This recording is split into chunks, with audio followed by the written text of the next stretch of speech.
Hi, y'all. Patrick with Vetted here. Have a great clip to show you guys about Ross Coulthart. He recently spoke at the Victorian State Library, August 12th, 2023.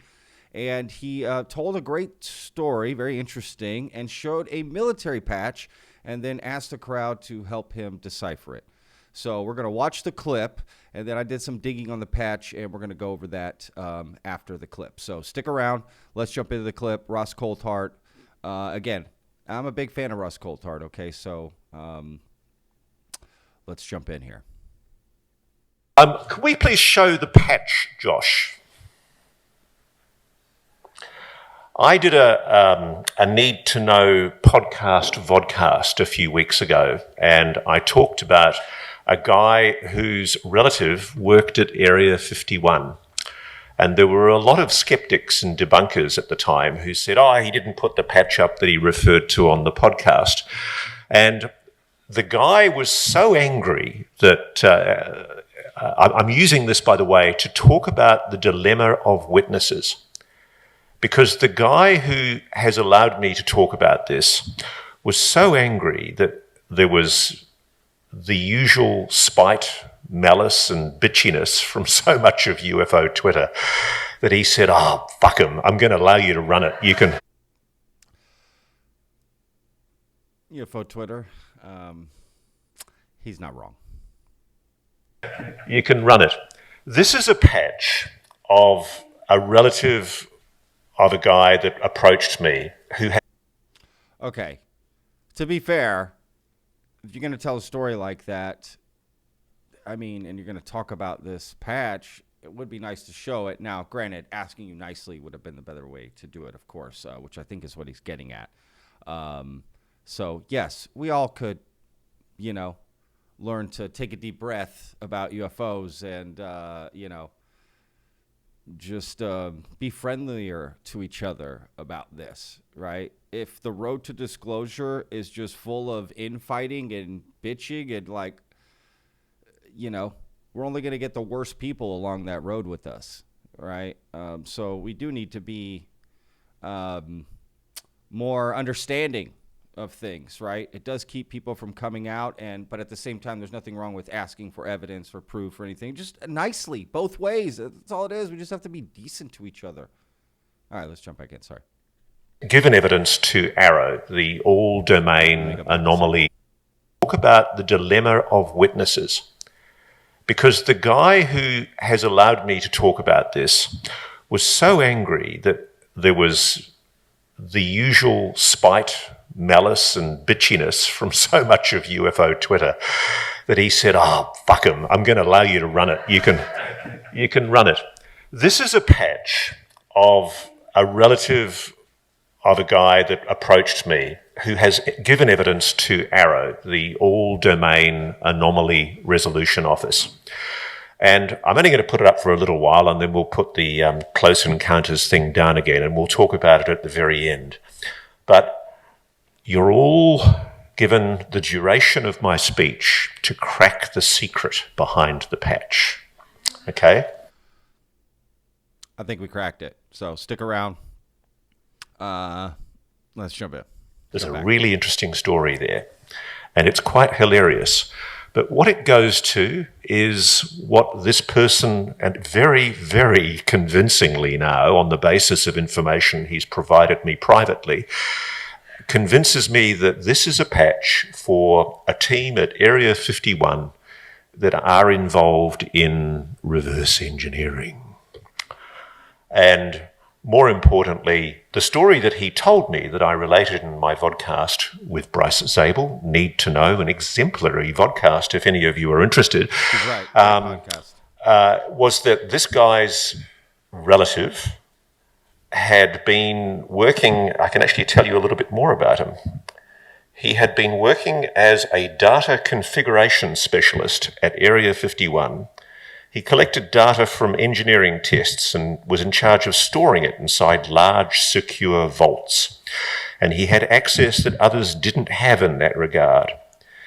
And he told me that he was part of a group of 10 individuals who worked on terrestrial-based technology.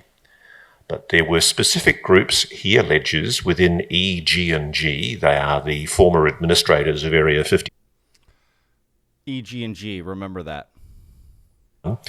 that did certain things. And there was a senior EG&G engineer who his relative spoke with in 1997 who was in charge of reverse engineering what his relative told him was non-human technology. And he said that in the data room where all of this material was kept, there was a huge image on the wall of an egg-shaped craft that had been found fully intact, resting on the desert floor of a remote US location. He didn't his relative didn't tell him the exact location where it was found. In fact, his relative was very non-compliant. What happened, to be honest, was this was a young man who took an interest in the fact that his relative worked at Area 51 and one day wandered into the study and snapped a picture of this patch. And the reason why I'm sure that he's telling me the truth is because he also snapped a picture of a group of people. And without going into the details about that picture, it has more than convinced me as to his bona fides. But essentially, at the heart of all of this there is a story behind this patch, and we will come to that later. You can take it away now, Josh. Okay, so there's a story about this patch. Let's see if we can decipher this patch a little bit, right? It's quite interesting to say that, but you're like, whoa, what's up with this patch? Not this patch, help me decipher it. Okay, this is exciting. It says measure, analyze, protect at the bottom.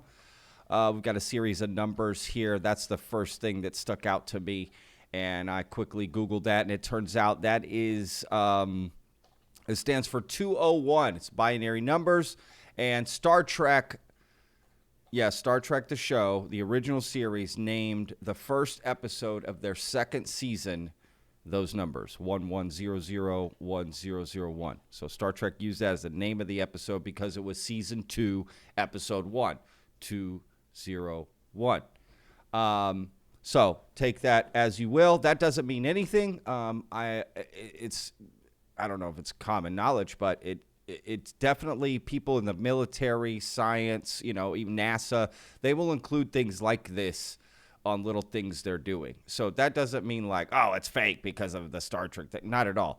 If anything, it leads a little credibility that it's a real patch in the sense that that is something they would do. They're nerds. They like Star Trek. They like to put these little things in. There's lots of examples of that if you Google that.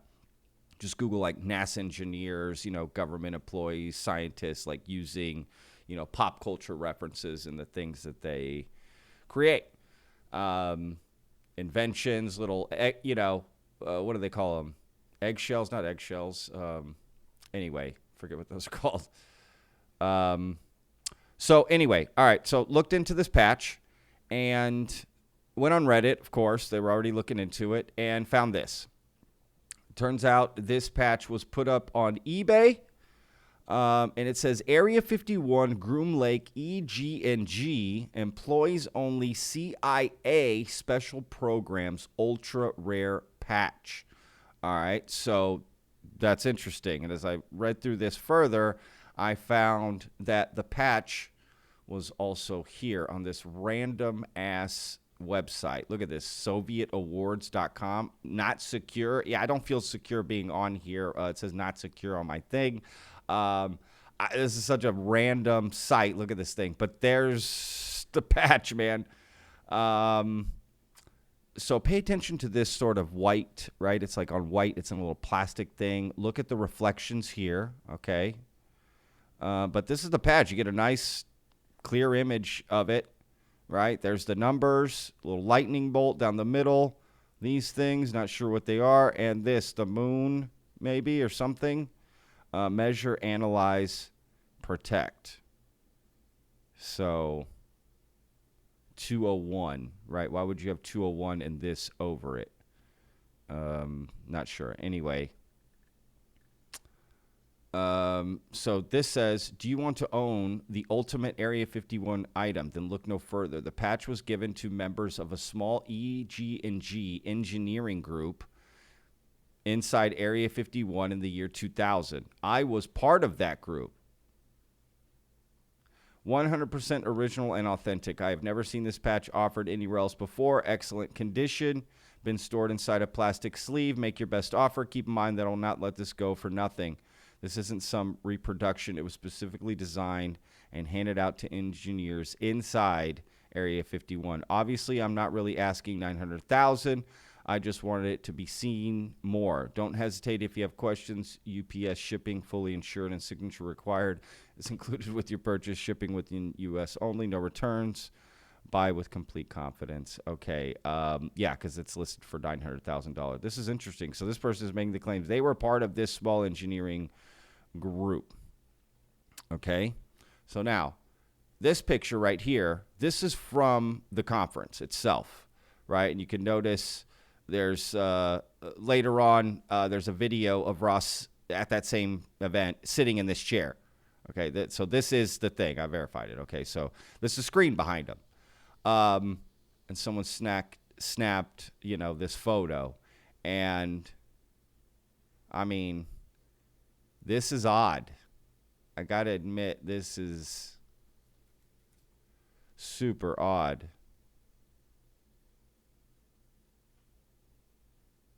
It's like literally the same picture. Let's go back up here. Look at that.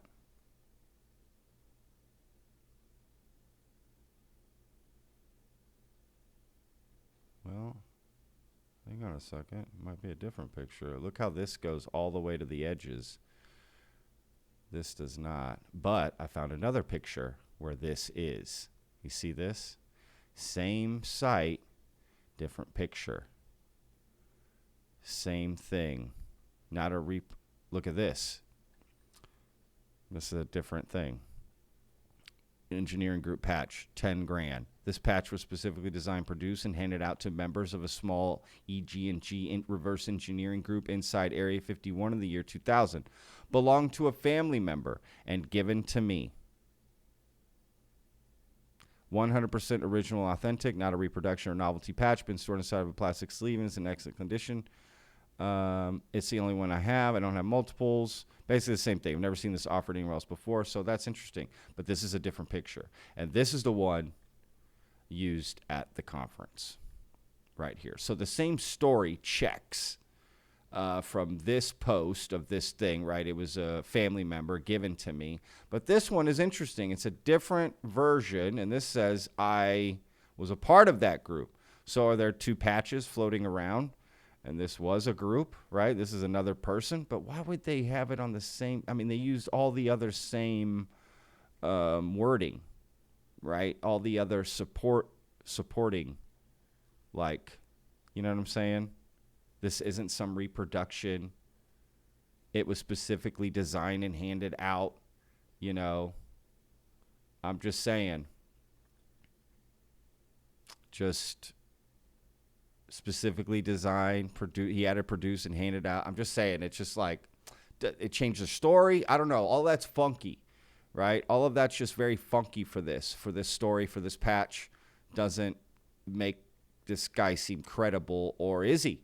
Tell me in the comments. What do you think? Is it like this person tried to sell it, and then, you know what, I'm going to send it to Ross.